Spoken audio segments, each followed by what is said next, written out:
साथियों, स्वागत है आप सभी का अपने इस YouTube चैनल ओम साई स्टडी 2.0 पर। साथियों, चलिए हम लोग एडिटोरिया के टेस्ट सीरीज का अध्ययन करते हैं, जिसमें कि आज आपका प्रैक्टिस सेट तीसरा हो जाएगा। आपको बता दें कि हमारा एक टेलीग्राम चैनल है जिसका नाम है ओम साई स्टडी 2.0।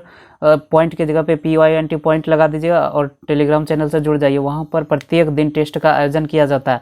आप वहाँ जाके टेस्ट दीजिए और अपने मार्क्स को जांचिए। जीवन के युद्ध में हमेशा वही नहीं जीतता जो सबसे ताकतवर या तेज होता है, बल्कि जीतता वही है जो सोचता है कि वह जीत सकता है। जी हाँ, कहा जाता है कि मान लिए तो हार है, ठान लिए तो जीत है। रूस के नौसेना दिवस में भाग लेने कौन जहाज सेंट पीटर्सबर्ग गया, यानी कि भारत की ओर से कौन सा गया? INS तवर गया था। उसके बाद अगला क्वेश्चन देखिए कि अगला क्वेश्चन है कि भारतीय नौसेना प्रोजेक्ट सी वर्ल्ड के तहत अपना सबसे बड़ा नेवल बेस कहाँ बना रही है? तो ये बना रही है आपका कारवार, कर्नाटक में बना रही है। अगला क्वेश्चन है कि भारत के नए लेखा महानियंत्रक कौन है? देखिए यहाँ ध्यान दीजिएगा, लेखा महानियंत्रक पूछा गया है तो आपका क्या हो जाएगा? दीपक दास हो जाएगा। वही अगर यदि नियंत्रक महालेखा परीक्षक पूछा जाता तब आपका गिरीश चंद्र मुर्मू हो जाता।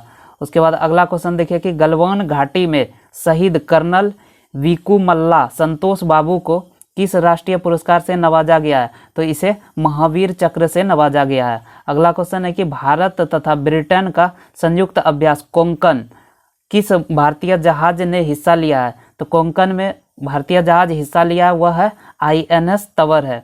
अगला क्वेश्चन है कि लद्दाख को जैविक कृषि संपन्न बनाने के लिए लद्दाख ने किस राज्य से समझौता किया है? तो वो आपका सिक्किम से समझौता किया है, क्योंकि सिक्किम जैविक राज्य है। उसके बाद फिर देखिए कि इटली में आयोजित होने वाले G20 शिखर सम्मेलन 2021 में भारत के शेरपा कौन रहेंगे, यानी भारत की ओर से कौन जाएंगे? तो ये आपका पीयूष गोयल हो जाएगा। आंसर क्या हो जाएगा इसका? पीयूष गोयल। अगला क्वेश्चन है कि ब्रिटिश शिल्प कलाओं एवं उत्पादों को प्रोत्साहित करने के लिए किस सरकार ने एक जिला एक उत्पाद अभियान की शुरुआत किया है? एक जिला एक उत्पाद अभियान की शुरुआत उत्तर प्रदेश सरकार ने किया है। उसके बाद अंतर्राष्ट्रीय मुद्रा कोष IMF के अनुसार वित्त वर्ष 2021-22 में भारत की GDP ग्रोथ कितनी % रहेगी? तो ये हो जाएगा आपका 9.5% हो जाएगा। अगला क्वेश्चन है कि एक भारत श्रेष्ठ भारत अभियान के तहत बिहार को किस राज्य से जोड़ा गया है? तो इसका मिजोरम और त्रिपुरा, यानी कि AB ऑप्शन नंबर D हो जाएगा। अगला क्वेश्चन है कि अंतरिक्ष परिवहन कंपनी स्पेस एक्स ने एक ही मिशन के तहत रिकॉर्ड कितने सैटेलाइट लॉन्च किए हैं? तो एक बार में 143 सैटेलाइट लॉन्च किए हैं। तो ये जो 104 लिखा हुआ है ये पहले इसरो के द्वारा किया गया था, लेकिन उसका रिकॉर्ड तोड़ के स्पेस एक्स ने एक बार में 143 सैटेलाइट को लॉन्च किया है। उसके बाद अगला क्वेश्चन है कि कृषि भूमि को लीज पर देने की नीति लागू करने वाला देश का पहला राज्य कौन सा बन गया है? कृषि भूमि को लीज पर लागू देने वाला उत्तराखंड राज्य बन गया है। अगला क्वेश्चन है कि कोविड-19 के खिलाफ 100% टीकाकरण कवरेज दाखिल करने वाला भारत का पहला गांव कौन बन गया है? वेयन गांव। वेयन गांव कहाँ स्थित है? जम्मू कश्मीर में स्थित है। अगला क्वेश्चन है कि भारत के 6 लाख गांवों को इंटरनेट से कनेक्ट करने का लक्ष्य कब पूरा किया जाएगा? तो ये आपका 2024 हो जाएगा। अगला क्वेश्चन है कि राष्ट्रीय हथकरघा दिवस ये आपका 7 अगस्त को मनाया जाता है। 7 अगस्त को भाला फेंक दिवस भी मनाया जाता है, क्योंकि इसी दिन नीरज चोपड़ा ने भाला फेंक के गोल्ड मेडल जीता था। भारत सरकार ने प्रत्यक्ष और अप्रत्यक्ष टैक्स से जुड़े मामले के लिए गठित समिति का अध्यक्ष किसे बनाया गया है? तो ये हो गया आशीष सिंह को। कि चंडीगढ़ के वयोवृद्ध मान कौर का निधन हो गया है, वह किस क्षेत्र से संबंधित है? मान कौर एथलीट थे। उसके बाद अगला क्वेश्चन आपका हो जाएगा कि ऑस्ट्रेलियन ओपन टेनिस खिताब 2021 का महिला एकल विजेता कौन है? ऑस्ट्रेलियन ओपन का हो जाएगा नाओमी ओसाका। वही अगर यदि एश्ले बार्टी का बात किया जाए तो यह विंबलडन के विजेता है 2021 वाला। उसके बाद बारबोरी क्रेसिकोवा, ये आपका फ्रेंच ओपन हो जाएगा। और US ओपन की बात किया जाए तो कल हमने देखा था कि एमा रादुकानो ये US ओपन विजेता है। हाल ही में प्रकाशित अनफिनिश्ड पुस्तक में किसकी आत्मकथा का वर्णन है? तो इसमें प्रियंका चोपड़ा का हो जाएगा। अगला क्वेश्चन है कि भारत के 72वें गणतंत्र दिवस परेड में बेस्ट झांकी का पुरस्कार किस राज्य को मिला? तो ये उत्तर प्रदेश के राम मंदिर के झांकी को बेस्ट पुरस्कार मिला था। उसके बाद है कि संस्कृति मंत्रालय ने किसकी जयंती पर हर वर्ष 23 जनवरी को पराक्रम दिवस मनाने की घोषणा की है? तो ये आपका हो जाएगा सुभाष चंद्र बोस की जयंती पर। अगला क्वेश्चन है कि भारत सरकार 850 मेगावाट क्षमता का रतले हाइड्रो इलेक्ट्रिक परियोजना का निर्माण किस नदी पर कर रही है? तो ये आपका हो जाएगा, ये चिनाब नदी पर कर रही है। अगला क्वेश्चन है कि भारत सरकार के नए सहकारिता मंत्री कौन बने हैं? तो नए सहकारिता मंत्री अमित शाह को बनाया गया है। अगला क्वेश्चन है कि विदेश मंत्री एस जयशंकर ने जुलाई माह में महात्मा गांधी की प्रतिमा का अनावरण किस देश में किया है? तो इसका आंसर हो जाएगा जॉर्जिया में किया गया है। उसके बाद अगला है कि एस्टोनिया की पहली महिला प्रधानमंत्री कौन बनी है? एस्टोनिया की पहली महिला प्रधानमंत्री काजा कलास को बनाया गया है। अगला क्वेश्चन है कि साहित्य अकादमी पुरस्कार 2020 हिंदी भाषा के लिए अनामिका को किस किताब के लिए मिला है? तो इसके किताब का नाम है टोकरी में दिग्गत थेरी घाता। भारत ने किस देश के साथ मिलकर दस्तलिक 2 युद्ध अभ्यास शुरू किया है? तो ये उज्बेकिस्तान के साथ मिलकर शुरू किया गया है। अगला क्वेश्चन है कि वैश्विक शांति सूचकांक 2021 में भारत का स्थान कौन सा है? वैश्विक शांति सूचकांक में भारत का स्थान 135वां है। वही अगर यदि 139वें स्थान की बात किया जाए तो ये आपका खुशहाली में हो जाएगा। और 112 जो ये ऑप्शन डी में दिया हुआ है यह है कि किड्स राइट इंडेक्स में 112वें स्थान पर है भारत, और 120वें स्थान पर सतत विकास सूचकांक में भारत का स्थान 120वां है। उसके बाद अगला क्वेश्चन देखिए कि भारत का पहला परमाणु मिसाइल और हथियारों को ट्रैक करने वाला पोत कौन बना है? तो ये है INS ध्रुव। अगला क्वेश्चन है कि सी ब्रेकर मिसाइल किस देश की 5वीं पीढ़ी की मिसाइल है? सी ब्रेकर मिसाइल आपका हो जाएगा ये इजराइल का मिसाइल है। अगला क्वेश्चन है कि भारत के 69वें शतरंज ग्रैंड मास्टर कौन बने हैं? तो ये हर्षित राजा हो जाएंगे। अगला क्वेश्चन है कि अभी हाल ही में इडा तूफान ने किस देश में तबाही मचाई है? इडा तूफान अमेरिका में आया था। अगला क्वेश्चन है कि राष्ट्रीय बालिका दिवस के मौके पर उत्तराखंड का एक दिन की मुख्यमंत्री कौन बनी? तो एक दिन के लिए सृष्टि गोस्वामी को CM बनाया गया था।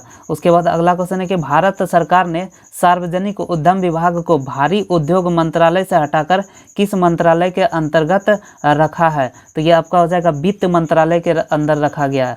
अगला क्वेश्चन है कि NEET UG 2021 परीक्षा में आयोजित किन किन भाषाओं को शामिल कर लिया गया है? तो इसमें आपको पंजाबी और मलयालम को शामिल किया गया है, यानी इसका आंसर हो जाएगा ऑप्शन बी।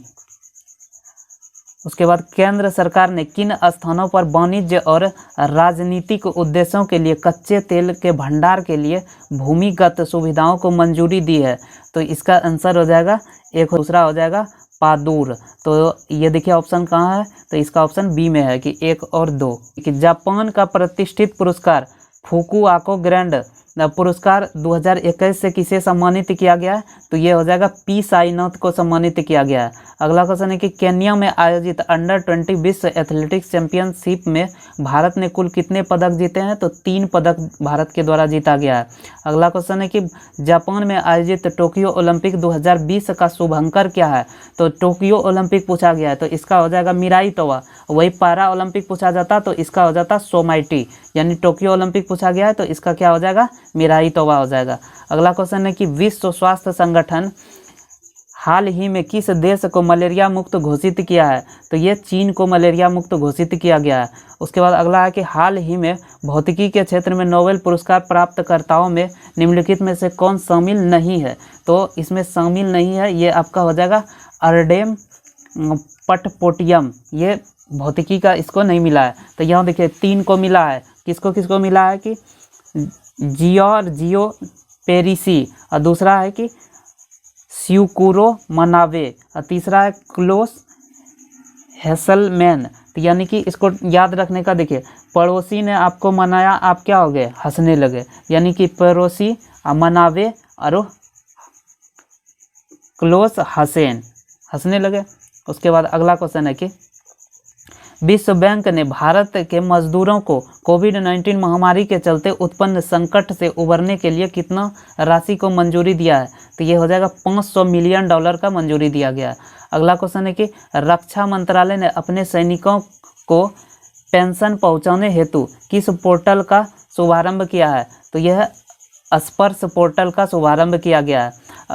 अगला क्वेश्चन है कि भारत का पहला शहर जिसने नल के जरिए 24/7 घंटों यानी कि 24 घंटा सातों दिन शुद्ध पीने के योग्य पानी मुहैया कराया है, तो ये पूरी हो जाएगा। वही अगर यदि 100% जल वाला राज्य कौन सा हो जाएगा? तो गोवा हो जाएगा, यानी पीने युक्त पानी। अगला क्वेश्चन है कि तालिबानी हमलों के समय अफगानिस्तान में भारत के राजदूत कौन थे? तो तालिबान के जिस समय हमला हुआ था उस समय भारत के राजदूत अफगानिस्तान में थे रुद्रेंद्र टंडन। उसके बाद अगला क्वेश्चन है कि असम के मुक्केबाज लवलीना बोरगोहेन ने टोक्यो ओलंपिक में कौन सा मेडल जीता है? तो इसने ब्रॉन्ज मेडल जीता है। इसका कैटेगरी अगर यदि वही देखा जाए तो इसका कैटेगरी था 69 किलो कैटेगरी के भार में जीता था। गोल्ड मेडल नीरज चोपड़ा के द्वारा जीता गया था और सिल्वर मेडल सबसे पहला टोक्यो ओलंपिक में जीता था मीराबाई चानू ने, जो कि मणिपुर के रहने वाली थी। 49 kg वर्ग भाग में।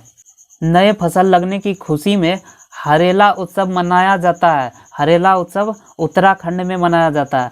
अगला क्वेश्चन है कि IFFI 2021 में सर्वश्रेष्ठ फिल्म हेतु गोल्डन पीकॉक अवार्ड किसे मिला है? तो इनटू द डार्कनेस को गोल्डन पीकॉक अवार्ड दिया गया है। अगला क्वेश्चन है कि भारत का सबसे बड़ा सोलर पार्क क्षमता 9750 मेगावाट कहाँ बनेगा? तो ये बनेगा गुजरात में बनेगा। अगला क्वेश्चन यानी कि लास्ट क्वेश्चन है कि संयुक्त राष्ट्र महासभा ने किस वर्ष को मोटे अनाज का अंतर्राष्ट्रीय वर्ष घोषित किया है? तो ये 2023 को मोटे अनाज का वर्ष घोषित किया गया। इसी को बाजरे का वर्ष भी कहा जाता है। और एक दिन पहले हमने देखा था कि बाजरा मिशन शुरू किया गया था किस राज्य के द्वारा भारत में?